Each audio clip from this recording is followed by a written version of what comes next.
Hello friends, आप सभी का स्वागत है DKP एकेडमी में। मैं दीपक कुमार आप सभी का स्वागत करता हूं। देखिए, अगर x की घात m है, x की घात m इक्वल टू y हो, क्या हो, x की घात m बराबर y हो, तो x जब हम इस घात पे जब पक्षांतर करेंगे तो क्या हो जाएगा, ये y की घात 1/m क्या होगा, y की घात 1/m। है समझ में? जैसे कि देखिए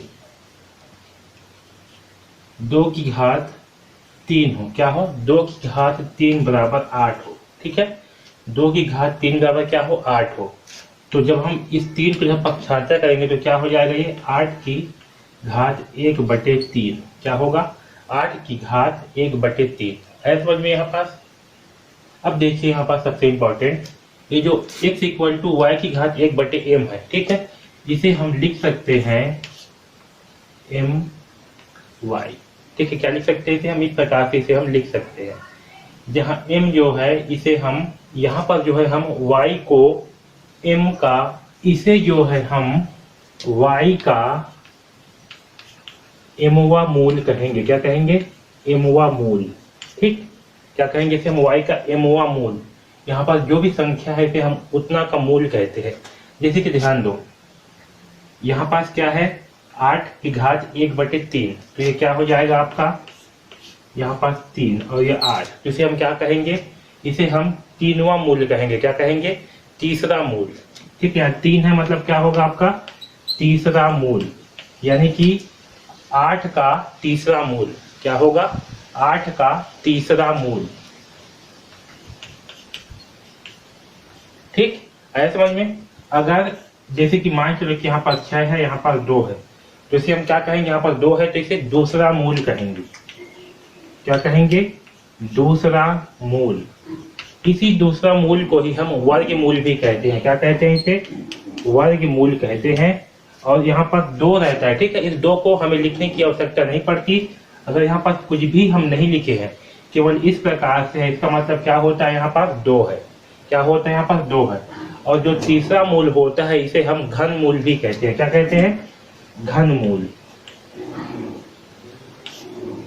ठीक, आया समझ में। ये यहाँ पर 3 है, अगर इसे हम क्या कहेंगे, इसे हम घन मूल कहेंगे। ठीक है, आया समझ में इतना सब कुछ। ओके, यहाँ पर थोड़ा सा ध्यान दीजिए, जैसे कि 8 की घात 5/3 है, इसे हम क्या क्या लिख सकते हैं, इसे हम किस प्रकार से और लिख सकते हैं उसे समझ लीजिए एक बार। ठीक है, देखिए 8 की घात 5/3 है, तो इसे हम क्या कर सकते हैं, 8 की घात 5 लिख सकते हैं, और यहाँ पर इसके ये जो कोष्टक के बाहर है 1/3 भी लिख सकते हैं। ठीक है, इसका मतलब भी क्या होगा आपका, 8 की घात 5/3। आया समझ में। या तो इसे हम जो है 1/3 को जो है इस 8 के घात में लिख सकते हैं और इस 5 को जो है बाहर लिख सकते हैं। या तो हम इस 8 को हम क्या लिख सकते हैं, 2 की घात 3, क्योंकि 2 इंटू 2 बराबर क्या होगा, 8। ठीक है, तो इसे हम क्या लिख सकते हैं, 2 की घात 3 इंटू 1/3 की घात 5 भी लिख सकते हैं। आया समझ में।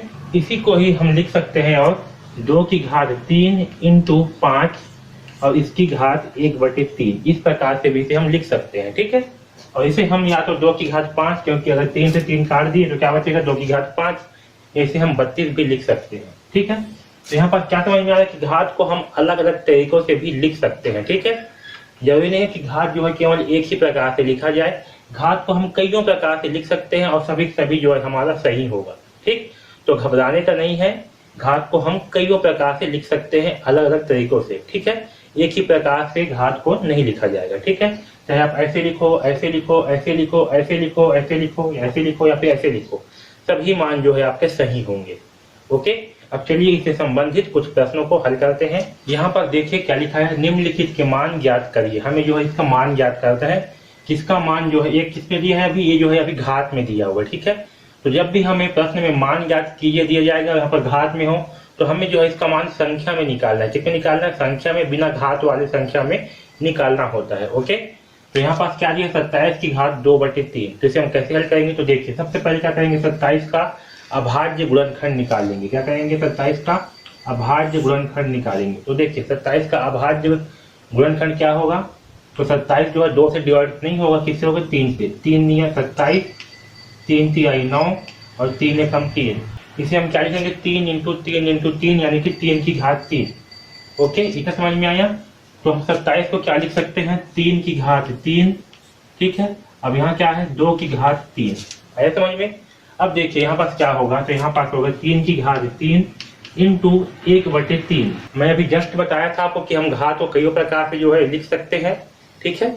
अगर समझ नहीं आएगा तो इसको जो है वीडियो को फिर से थोड़ा पीछे कीजिए और देख लीजिए, ठीक है। तो इसे हम क्या लिखेंगे, 3 की घात 3 इंटू ये जो नीचे भी 3 है, ये 2/3, इसे हम क्या करेंगे 1/3 लिखेंगे यहाँ पास, और बाहर में 2 लिखेंगे, ठीक है समझ में। अब इस 3 से ये 3 क्या हो जाएगा, कैंसिल हो जाएगा। यहाँ पर 2 इंटू 1/3 है, कैसे है, 3 इंटू 1/3 है ऐसे। तो नीचे में क्या है, 1 है, तो क्या होगा, इस 3 से ऊपर वाले 3 से ये नीचे वाले 3 जो है कैंसिल हो जाएगा। तो क्या बचेगा आपका 1, ठीक है। तो यहाँ पास बचेगा 3 की घात आपका बाहर वाला 2, ठीक है। आया समझ में, अंदर में 1 हो जाएगा, 3 से 3 कैंसिल, तो 1 इंटू 1 आएगा, तो 3 की घात 2। अब 3 की घात 2 मतलब क्या होगा, 3 इंटू 3 यानी कि 9, ठीक है। तो 9 जो है हमारा आंसर होगा। आया समझ में। तो इस प्रकार से जो है इस प्रश्न को हल करेंगे। ओके, देखिए प्रश्न क्रमांक 2 दिया है, निम्नलिखित के मान याद कीजिए, ठीक है। हमें जो है यहाँ पर प्रश्न जो है घात के रूप में दिया है, हमें इसका मान निकालना है। तो हम क्या करेंगे कि जो है नॉर्मल संख्या के रूप में हमें लाना है, ठीक है। जब घात में दिया होगा तो क्या करना है, हमें इसे नॉर्मल संख्या में जो है लेकर के आना है। तो चलिए इसे हल करते हैं। तो सबसे पहले क्या करेंगे, हम 32 और 240 है, इसका जो है हम अभाज्य गुणनखंड की सहायता से जो है अभाज्य गुणनखंड निकाल लेंगे, ठीक है। तो देखिए 32 का क्या होगा, 2 की घात 5, क्योंकि यहाँ पास 1 2 3 4 5 कितना 2 प्राप्त हुआ है, हमें 5 2 प्राप्त हुआ है, तो हम क्या लिखेंगे 2 की घात 5। वैसे ही 243 को हम क्या लिखेंगे 3 की घात 5। ओके, इसे क्या लिखेंगे हम 3 की घात 5, क्योंकि यहाँ पास 1 2 3 4 5 कितना है, 5 3 है, ठीक है। इतना समझ में आया। जब इतना हो गया है तब क्या करेंगे, इसके मानों को जो है यहाँ पास रख देते हैं। तो 32 को हम क्या लिख सकते हैं, 2 की घात 5, क्या लिखेंगे 2 की घात 5, और 243 को क्या लिखेंगे 3 की घात 5, क्या लिखेंगे 3 की घात 5, ठीक है। अब देखिए इसका होल कितना होगा, 4/5 है, यहाँ कितना है 4/5, इसका होल घात कितना है 4/5, तो यहाँ होगा 4/5। अब ध्यान दीजिए यहाँ पास जो है हम a की घात m बटे a की घात n, ठीक है। इसे क्या लिख सकते हैं, a की घात m बटे b की घात m को हम क्या लिख सकते हैं, a बटे b की घात m, ठीक है। इस प्रकार से इसे हम लिख सकते हैं। तो यहाँ पास भी जो है इसे हम लिखेंगे, क्या लिखेंगे 2/3, ठीक है। इसकी होल घात 5 करेंगे इंटू 4/5। आया समझ में। अब इस 5 से 5 आपका कैंसिल हो जाएगा, क्या बचेगा आपका 2/3 की घात 4, ठीक। अब 2/3 की घात 4 है, इसका मतलब क्या है आपका, फिर से यहाँ पास इसी वाला फार्मूला पे जो है लागू होगा। तो 2 की घात 4/3 की घात 4, तो 2 की घात 4 का मान क्या होगा, 2 इंटू 2 इंटू 2 इंटू 2, और 3 की घात 4 का मतलब 3 इंटू 3 इंटू 3 इंटू 3, ठीक है। तो हमें क्या प्राप्त होगा, 2 दूनी 4, 4 दूनी 8, 8 दूनी 16, क्या लिखते हैं 16। और यहाँ क्या प्राप्त होगा, 3 तिया 9, 9 तिया 27, और 27 तिया होगा 81, यानी कि हमें क्या प्राप्त होगा 16/81, ठीक है। ये जो है हमारा आंसर होगा। ओके, तो इस प्रकार से जो है हम प्रश्नों को हल करेंगे, जो भी हमें घात के रूप में दिया रहेगा उसे जो है, ठीक है। पहले क्या करेंगे, संख्या को जो है पहले हम घात के रूप में जो है लिख लेंगे, ठीक है, अभाज्य गुणनखंड निकाल करके, उसके बाद आगे जो है इसे हल करेंगे। ओके, अब देखिए यहाँ पास जो है कौन सी संख्या बड़ी है, ठीक है। यहाँ पास वर्गमूल 16 दिया है और एक दिया है घनमूल 27। तो हमें बताना है कि इन दोनों में से कौन सी संख्या बड़ी है। तो जब इस प्रकार से आपको जो है आपको मूल में जो है प्रश्न दिया हो और हमें बताना है कि कौन सी संख्या बड़ी है छोटी है, तो हम क्या करेंगे, सबसे पहले जो है इसको जो है हम एक पूर्ण संख्या के रूप में बदलेंगे, ठीक है। क्या करेंगे, हम सबसे पहले जो है इसे एक पूर्ण संख्या के रूप में बदलेंगे, यानी कि यहाँ पास वर्गमूल है तो इसका जो है पहले वर्गमूल निकाल लेंगे, इसका जो है पहले घनमूल निकाल लेंगे, उसके बाद जो है हम कंपेयर करेंगे, ठीक है। तो देखिए यहाँ वर्गमूल 16 है और एक क्या है घनमूल 27 है। ओके, तो वर्गमूल 16 का मान क्या आएगा, तो देखिए हम क्या करेंगे 16 का अभाज्य गुणनखंड निकालेंगे, 2 अट्ठे 16, 2 चौक 8, 2 दूनी 4 और 2 एकम 2, ठीक है। तो 16 को हम क्या लिख सकते हैं, 16 को हम लिख सकते हैं 2 इंटू 2 इंटू 2 इंटू 2, ठीक है। वैसे ही यहाँ क्या है, घनमूल है 27 है। 27 को हम क्या लिखेंगे, तो 27 का जो है सबसे पहले अभाज्य गुणनखंड निकाल लेंगे। 3 या 27, 3 तिहाई 9, 3 एकम 3, ठीक है। तो 27 को हम क्या लिखेंगे, 3 इंटू 3 इंटू 3। अब ध्यान दीजिए सबसे इंपॉर्टेंट, ये क्या है आपका वर्गमूल, यहाँ पास क्या है 2 है, ठीक है। यहाँ पर कुछ नहीं है, मतलब क्या है 2 है। तो क्या करते हैं, इसमें जो है 2 का पेयर बनाते हैं। यहाँ पास क्या है 3 है, घनमूल है, तो इसमें क्या है, इसमें जो है 3 का पेयर बनाते हैं। जो 3 का पेयर बनेगा वो जो है इस घनमूल से बाहर आ जाएगा, ठीक है। या तो फिर ये कहें कि जो जो 3 का पेयर बन जाएगा, 3 का जोड़ी बन जाएगा, तो 3 की घात 3 से जो है ये घनमूल जो है कट जाएगा, और इसमें जो है 2 की घात 2 से जो है ये वर्गमूल कट जाएगा। आया समझ में। या फिर अगर 2 का जोड़ी बनेगा तो ये जो है इस वर्गमूल से बाहर आ जाएगा, ठीक है। ऐसा मान सकते हो, या फिर ऐसा होता है, ठीक है। तो देखिए यहाँ पर क्या होगा, 2 जोड़ी बन रहा है, 2 का मतलब क्या होगा, ये दोनों 2 जो है इस वर्गमूल से बाहर आ जाएंगे। तो क्या होगा आपका 2 इंटू 2 यानी कि 4, ठीक है। और यहाँ पर क्या है, 3 का जोड़ी बन रहा है, यहाँ पर 3 है, तो क्या होगा, जब 3 का यहाँ पर जोड़ी बन गया तो ये 3 जो है बाहर आ जाएगा, यहाँ आएगा केवल 3, ठीक है। यहाँ पर 2 का जोड़ी बना रहे हैं, क्यों, क्योंकि ये जो है वर्गमूल है। यहाँ पर क्या है आपका 2 है, 2 को हम यहाँ पास नहीं लिखते हैं, केवल इस सिंबल से जो है प्रदर्शित करते हैं, ठीक है। यहाँ पर कितना है 2, यहाँ पर 2 का जोड़ी बनाएंगे, यहाँ कितना है 3 है, किसमें 3 का जो है जोड़ी बनाएंगे। अगर यहाँ पर 4 होता तो क्या करते हैं, 4 का जोड़ी बनता है, ठीक है। और वो संख्या जो है, एक संख्या जो है बाहर आता है, जैसे कि 3 का जोड़ी बना है, मतलब 3 जो है एक बार लिखेंगे बाहर में। आया समझ में। यहाँ पर 2 का जोड़ी बन रहा है, तो क्या करेंगे, 1 2 का ये बना, 1 2 का ये 2, और इस 2 का ये 2, यानी कि 2 इंटू 2 क्या प्राप्त हुआ 4। वैसे इसका क्या प्राप्त हुआ 3। तो अब दोनों में देख करके बताइए कि बड़ा कौन सा है, 4 बड़ा है कि 3, तो 4 बड़ा है, यानी कि वर्गमूल 16 क्या होगा, बड़ा होगा घनमूल 27 से। ऐसा समझ में, क्या होगा आपका वर्गमूल 16 जो है बड़ा होगा घनमूल 27 से, ठीक है। तो इस प्रकार से जो है हम 2 संख्याओं में कंपेयर करेंगे जब ये जो है अपने मूल के रूप में लिखा हो, ठीक है।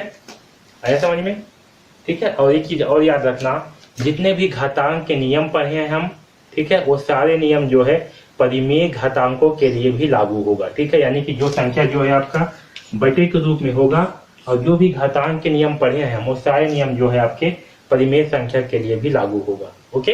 इन दोनों में हमें बताना है कि बड़ी संख्या कौन सा है, घनमूल 125 या वर्गमूल 36। तो देखिए यहाँ क्या है, घनमूल 125, ठीक है। तो घनमूल 125 का हम पहले क्या निकालेंगे, अभाज्य गुणनखंड, ओके। तो ये जो है 2 से भाग नहीं जाएगा, 3 से भी भाग नहीं जाएगा, 4 से भी नहीं जाएगा, 5 से जाएगा। तो 5 से करते हैं, 5 दूनी 10, यहाँ बचेगा 2, ये हो जाएगा 25, तो 5 पंचे 25, 25 है तो 5 पंचे 25, 5 एकम 5, यानी कि 125 को हम क्या लिख सकते हैं, इसे हम लिख सकते हैं 5 इंटू 5 इंटू 5, ठीक है। है समझ में। अब देखिए एक क्या है 36 है, ये क्या है आपका वर्गमूल 36। तो 36 का जो है हम पहले अभाज्य गुणनखंड निकाल लेंगे, क्या होगा, 2 से जाएगा, 2 18 36, 2 निया 18, 3 तिहाई 9, 3 एकम 3, ठीक है। तो हम 36 को क्या लिखेंगे, 36 को हम लिखेंगे 2 इंटू 2, 3 इंटू 3, ठीक है। अब देखिए यहाँ पर ध्यान दीजिए, इसे हम क्या लिखेंगे 5 की घात 3, ठीक है। और इसे हम लिखेंगे 2 की घात 2 इंटू 3 की घात 2। अब ध्यान दो, यहाँ पर क्या है 3 है, यहाँ भी 3 है, ठीक है। तो इस 3 से ये 3 कैंसिल, मतलब ये घनमूल कैंसिल हो जाएगा। वैसे ही इस वर्गमूल से ये कैंसिल, इस वर्गमूल से ये कैंसिल, तो इसमें क्या बाहर आएगा, इसमें जो है 5 बाहर आएगा। फिर ये समझो कि अगर 3 का जोड़ी बन रहा है, यहाँ पर 3 है, तो 5 जो है एक बाहर निकल जाएगा, ठीक है। वैसे यहाँ पर कुछ नहीं है, मतलब क्या है आपका 2 है, ठीक है, क्या है 2 है। तो जब 2 का जोड़ी बनेगा तो क्या होगा, ये जो है 2 बाहर आ जाएगा, वैसे 3 भी बाहर आ जाएगा। या तो फिर यहाँ पर क्या है 2 का वर्ग है और ये आपका वर्गमूल है, तो 2 से क्या होगा आपका, ये जो आपका यहाँ पर क्या है वर्ग है, तो इस वर्ग से घनमूल, ये जो है आपका वर्गमूल ये कैंसिल हो जाएगा। वैसे ही इस वर्ग से ये वर्गमूल कैंसिल हो जाएगा। तो क्या बचेगा यहाँ पर 2 इंटू 3। तो देखिए ऊपर में क्या आया है आपका 5 और नीचे में कितना आया है 6। तो इन दोनों में से बड़ी संख्या कौन सा है, तो इन दोनों में से बड़ी संख्या है आपका वर्गमूल 36 क्या होगा, बड़ा होगा किससे, घनमूल 125 से, ठीक है। तो इस प्रकार से जो है हम निकालेंगे कि कौन सी संख्या बड़ी है और कौन सी संख्या छोटी है, ठीक है। आया समझ में। अगर आपको वीडियो अच्छे लग रहे हैं तो प्लीज़ लाइक ज़रूर कर दीजिएगा और इस चैनल को सब्सक्राइब कर लीजिए, क्योंकि इस चैनल में आपको जो है कक्षा 9वीं के गणित विषय के सारे अध्याय के वीडियोस जो है मिलने वाले हैं। ओके, तो चैनल को सब्सक्राइब जरूर कर लीजिए और बेल आइकॉन को दबा दीजिए, जिससे कि आपको जैसे ही वीडियो अपलोड हो तो आपको जो है नोटिफिकेशन मिल जाए और आपको एक भी वीडियो जो है मिस मत हो।